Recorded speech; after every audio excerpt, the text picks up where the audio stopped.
Hi everyone. Today I want to talk to you about a little bit of my experience in China in general, the exciting world of IP. And before you fall asleep and say, internet protocols again, it's much better, it's intellectual property. I've been working, next slide please. I've been working and living in China for 7 years, which is less than some people here, but enough to know a thing or two about this place. And before that I came to Israel, from Israel, which is where I was born and raised, and I did a lot of work in that area there too. Surprisingly, apparently Israel is the 11th happiest place on the planet, so that's interesting. And I have a lot of experience working with startups as well as companies, so I hope my knowledge will be of a little help for you here if you're a startup or if you're thinking about setting up a startup, especially in China. Next. So let's start with a factoid, because that's always fun. Did you know 80% of the value of companies, especially in the industrial world, Western world, and places like China and Japan, is intellectual property. It's intangibles, which is basically intellectual property. If you look at, if you're bored enough, like me, to read financial reports of companies, you can actually see that. But the fact is that whatever we do as a business, intellectual property is a part of it. I'll show some of it in my 8 minutes, just to give you a taste. Next slide. So let's talk about the context of China. People say, intellectual property in China, it's science fiction, I heard about it, but that's actually not true. Intellectual property is very big in China, it's very impactful on business, and it's something that every company should think about, whether it's Chinese or foreign company that works here. Just to give you an idea of how big it is, next slide please. Everybody likes numbers, me too, so just some numbers. Last year there were 1.38 million patent applications filed in China. 90-something% of that, by the way, is Chinese companies. It's not foreign companies. And that's, just to give you an idea, it's more than twice as much as the number of patent applications filed in the United States. Trademarks, that's really crazy. I mean, 5.748 million new trademarks are filed every year. So if you're building a brand in China, this is something you should take into account, because it means that not only are you it's something you should consider doing yourself. It means that the environment you operate in is very, very sophisticated and very, very problematic, potentially.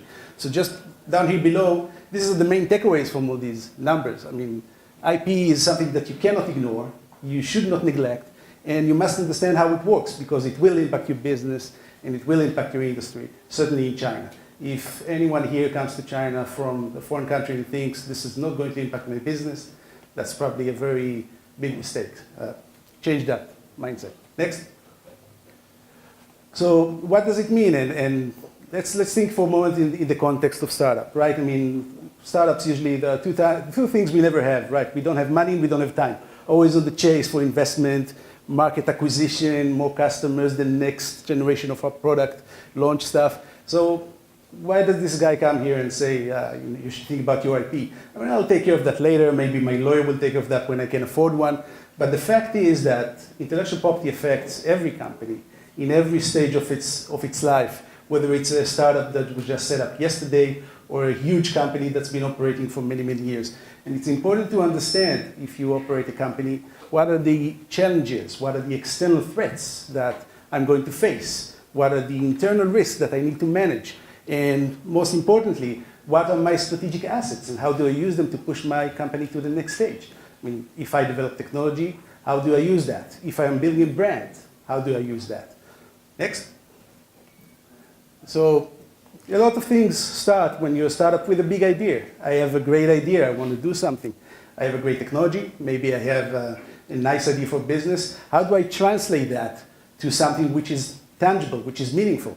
And the process, as I see it, is you take a big idea, you understand the IP behind it, and then you use it as your strategic asset to build your business around it.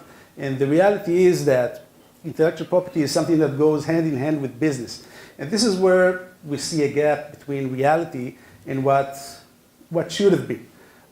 You can see down here, just in this table, just a little bit of, let's say, an example of how this can work.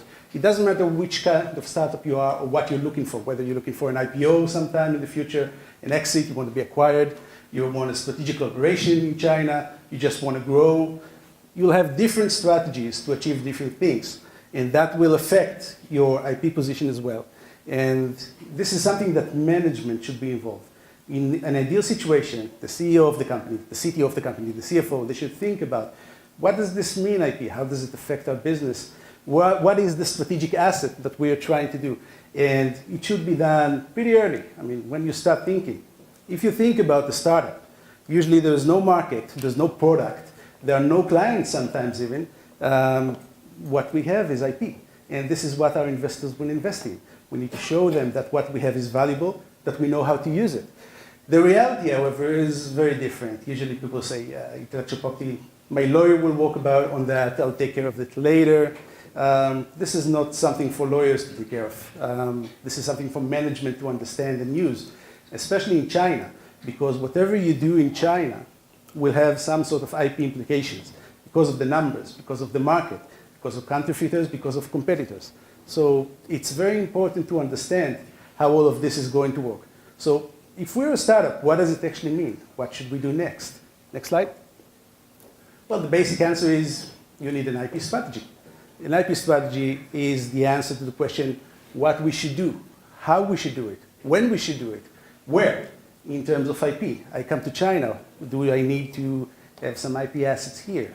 Do I need to take care of threats from other people's IP? I've been working with many companies, and unfortunately I've seen some horror stories of companies that neglected this aspect of the business. And there were some horrible stories about companies that invested millions in marketing campaigns, and when there was time to enter the market, it turns out that the marketing campaign couldn't start because someone else was blocking them. When you enter a transaction, when you get investment, there was a research done in MIT that showed that startups that are backed by VCs, if they took care of IP early on, and if they have an IP strategy, they were 4 times more likely to reach a successful exit than those that didn't have. So you need to build your IP strategy. You need to understand that it goes hand in hand with your corporate strategy, whatever it is that you want to achieve here in China or in general. You need to manage it early, and you need to understand that there's no one size fits all. You cannot go to a patent attorney and say, register this for me. You need to understand what would be the impact. And you need to understand where your core strategic assets lie. And then you need to understand your position in the industry and how will this affect you. This is just a taste. In 8 minutes you cannot cover this, and it's actually a very interesting subject for me, probably boring for you. But if you want to ask some questions, I'll be here even later. Thank you.